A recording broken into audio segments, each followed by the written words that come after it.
we shouldn't encourage working for others. That is something that we shouldn't encourage unless and until that there's enough of us, or there's enough businesses and pioneers and entrepreneurs out there. Now we need state building, or we need people who work within those businesses and corporations and companies. Then we need, no problem. We encourage that angle of society, or that aspect of workforce. But other than that, firstly, we should encourage entrepreneurship and businesses and pioneering therein. We should have that mindset. Any nation you go into first, you don't become part and parcel of that nation unless you be pioneers in businesses first and foremost. Only then can you begin to establish the institutions necessary for your community, or to better the institutions which the new community that you went to, the new society you went to. Because now you have, naturally, you have not only influence but have power, because they are in need of your business. But if you work within their system, obviously you will not have, they will have influence over you because they have authority over you, and they obviously then they'll have power over you. So it's a completely wrong mindset that we have as a community as a whole. It's an irrational mindset, it's an illogical mindset. But sadly, this mindset is encouraged. So, for example, everyone talks about becoming a doctor, becoming an engineer, becoming a lawyer. Yeah.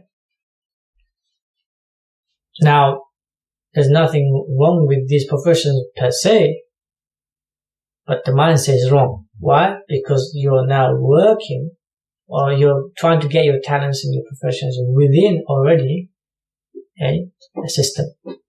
Yeah. What you need to encourage is now become a business person, right? And then align that business mentality with a profession. Yeah, no problem.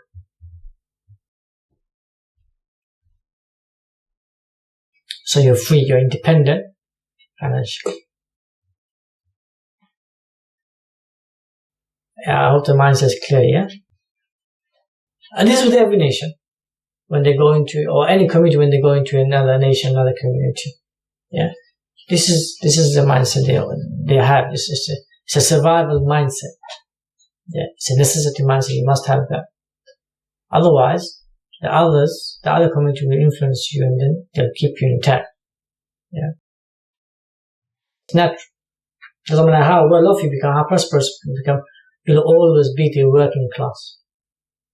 Yeah. Only individuals may go above that, but they will never ever be at the highest levels. Yeah, it's just impossible.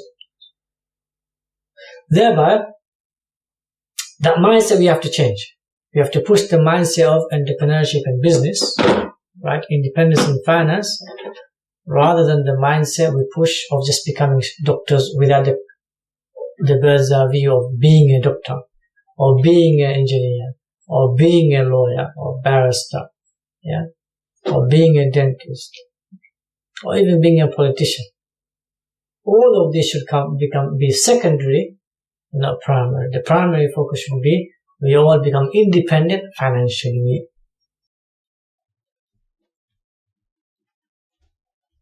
And then we also have our professions.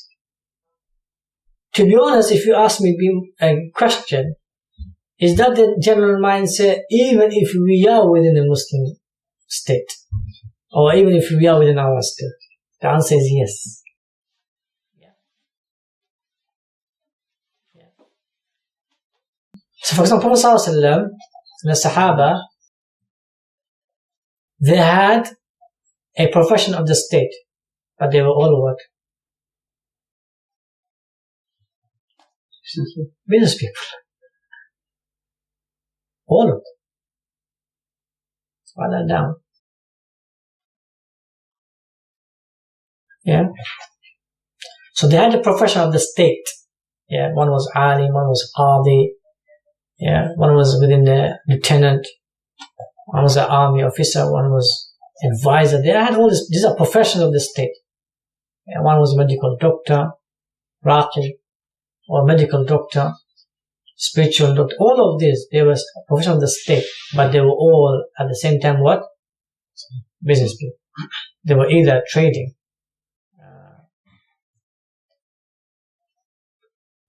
lands and assets and horses and camels and goats and sheep and so forth, or clothes and other items, or they were trading crops, be it dates or wheat or other matters. Mainly it was dates, but it was trade. Yeah. So this mindset isn't the mindset of minority communities. It's a mindset of us Muslims, wherever we are, that we all be business people.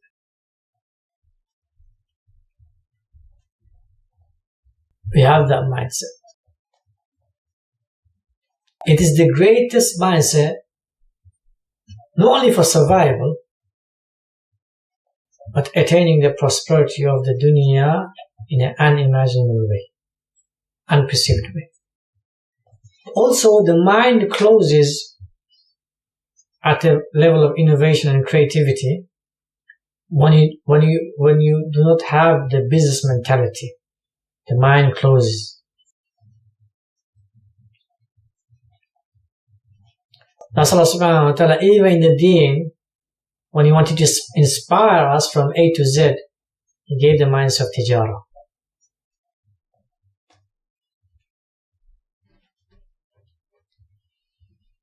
The overarching mindset with Him was tijara, was trade. Yeah, because it's a fundamental trait within the human being for survival.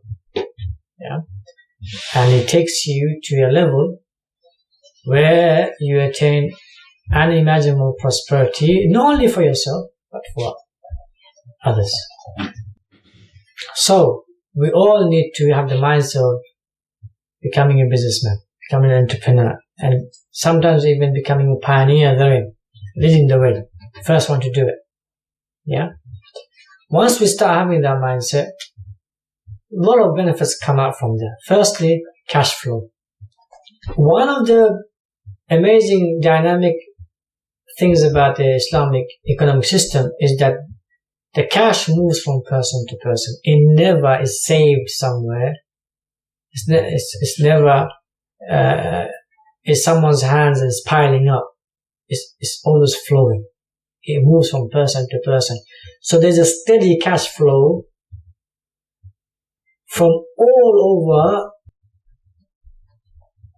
the economic class. Yeah, from the high class to the middle class to the low class. There's constant cash flow. And this constant cash flow creates not only opportunities, it also straightaway creates jobs. Yeah. And this eventually leads to stability of the economy. Stability of the economy. If I draw a diagram for you, what needs to move the most from person to person? Yeah? The job, the skill, or the cash? Yeah, what needs to move the most from person to person isn't the job, isn't the skill, it's the cash. That needs to flow the most. Islamic economics, yeah, that flows the most. And because of that flows the most, it creates opportunity, it creates job, yeah, and then it stabilizes the economy. And the next point is everyone then grows at a sort of equal level. Yeah, so everyone grows at a sort of equal level, and the bulk of the cash eventually reaches the people who are in need.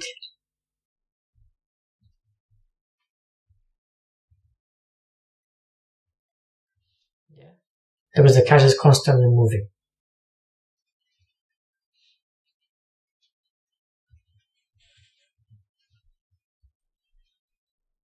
So it trickles down to the people who are in need. That's why within time of some death until Umar bin Abdul Aziz, the empire was huge, right?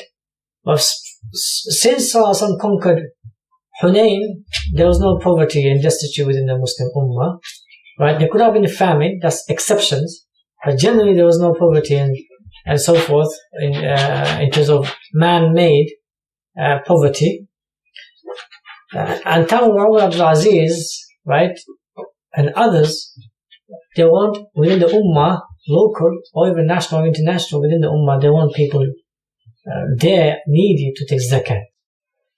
Yeah, that shows everyone was above the poverty line. It was only a couple of decades. It's only a couple of decades. Yeah, essentially why? Because there was cash flow. There was cash flow. Money was flowing. Gold and silver was flowing. People were creating businesses, investing in businesses, making businesses, pioneering businesses. Yeah, and this was having the cash flow around the whole ummah. So we really need to focus on entrepreneurship, business and business skills, management. Yeah, pioneering and pushing people with that mindset. Not the typical mindset where you're constantly become a doctor, become an engineer, become a lawyer, become a barrister. Obviously, I emphasize on engineering, right? But I emphasize it within the realm of business.